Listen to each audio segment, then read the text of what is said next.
Sahroni anggota DPR RI terjerat pelanggaran berat.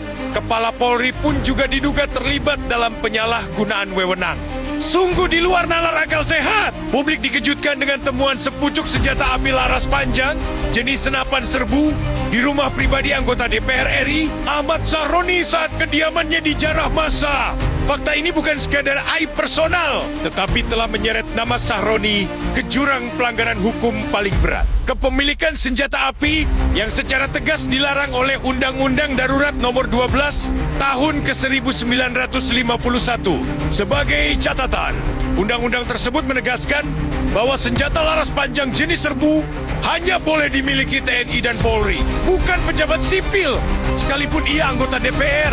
Dengan demikian, penemuan senjata di rumah Sahroni secara otomatis menempatkan dirinya dalam status tersangka, bahkan DPO, daftar pencarian orang, mengingat ancaman hukuman yang bisa mencapai seumur hidup, bahkan hukuman mati. Lebih mencengangkan lagi, beredar bukti berupa surat izin kepemilikan senjata yang diduga diterbitkan oleh Kapolri untuk Sahroni.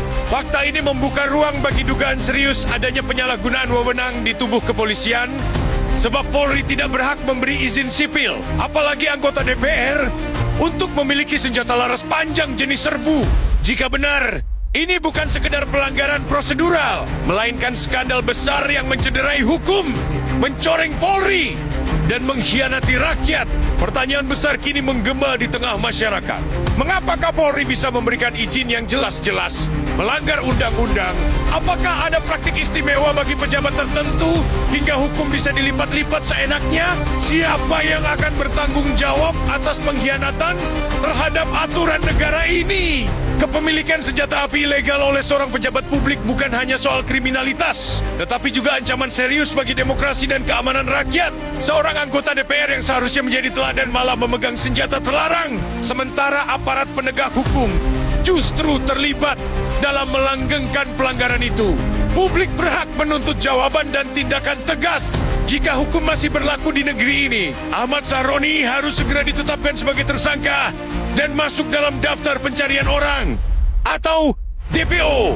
Sementara itu, Kapolri harus diperiksa atas dugaan penyalahgunaan wewenang. Hukum tidak boleh tumpul ke atas dan tajam ke bawah. Jika kasus ini dibiarkan, maka pesan yang disampaikan kepada rakyat hanyalah satu. Di negeri ini, senjata dan kekuasaan bisa dibeli, sementara keadilan hanyalah jadi ilusi.